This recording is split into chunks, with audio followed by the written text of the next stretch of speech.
आगामी 24 घंटा का लाइट मॉडरेट रेन में हल्का मध्यम धरण वर्षा सहित प्रबल वर्षा गोटे कि दुईटा स्थान में सहित कुआपथर वर्षा बिजुली घड़घड़ी और झटका पवन 50 ରୁ 60 किलोमीटर पर आवर रहिबार संभावना रही।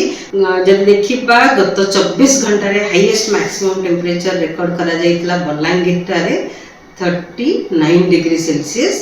आउ जदि देखिबा आगामी 7 दिन पई फोरकास्ट जदि देखिबा हमर पूर्वानुमान करूछ कि आगामी 7 दिन पई वर्षा रहइबो हल्का मध्यम धरण वर्षा सहित बिजुली घड़घड़ी और झटका पवन भी रहिबार संभावना रही। किंतु आगामी 24 घंटा पई गोटे कि दुईटा स्थान में प्रबल वर्षा होबार भी संभावना रही।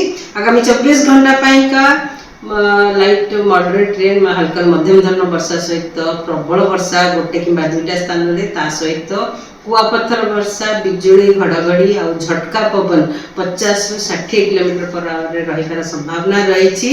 सुंदरगढ़ मयूरभंज केउंझर बालेश्वर मालकानगिरी कोरापुट रायगड़ा और गजपति जिले में ता सहित अलग जिला मानकर जमती कि नवरंगपुर कलाहांडी कंधमाल गंजाम नयागढ़ अनुगुल ढेंकानाल जाजपुर भद्रक जिले में वर्षा हल्का मध्यम धरण वर्षा सहित बिजुली घड़घड़ी और झटका पवन 40 ରୁ 50 किलोमीटर पर आवर रहिबार संभावना रही। सहित जदि देखिबा अलग जिला गुड़िक भी गोटे कि दुईटा स्थान में बिजुली घड़घड़ी होबार संभावना रही। सहित झटका पवन 30 ରୁ 40 किलोमीटर बेगरे बहिबार संभावना रही।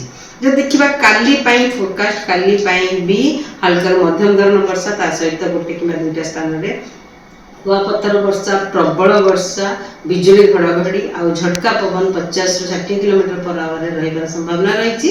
जमती गंजाम गजपति मयूरभंज बालेश्वर एवं भद्रक जिले में ता सहित काली 4 तारीख रे हल्का मध्यम धरण वर्षा बिजुली घड़घड़ी और झटका पवन 50 ରୁ 60 किलोमीटर पर आवर रहिबार संभावना रही। केन्द्रापड़ा जाजपुर ढेंकानाल अनुगुल जिले में और मालकानगिरी कोरापुट रायगड़ा कलाहांडी कंधमाल नवरंगपुर जिले में भी वर्षा सहित बिजुली घड़घड़ी झटका पवन 40 ରୁ 50 किलोमीटर पर आवर रहिबा। अलग जिला गुड़िक भी बिजुली घड़घड़ी होबार संभावना रही। वर्षा भी रहिबार संभावना रही हल्का मध्यम धरण ता सहित झटका पवन 30 ରୁ 40 किलोमीटर पर आवर रहिबो। आउ 5 तारीख रे जदि देखिबा 5 तारीख रे प्रबल वर्षा होबार संभावना नहीं कुआपथर वर्षा होबार भी विशेष संभावना नहीं।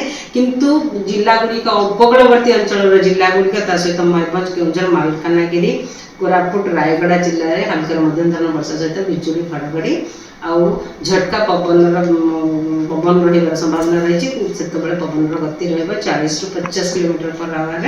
आ 6 तारीख रे भी वर्षा कंटिन्यू करिबो हमर उपकूलवर्ती अंचल जिला गुड़िक ता सहित मयूरभंज केउंझर कंधमाल रायगड़ा कोरापुट मालकानगिरी से वर्षा सहित बिजुली घड़घड़ी और 40 ରୁ 50 किलोमीटर झटका पवन बहिबार संभावना रही।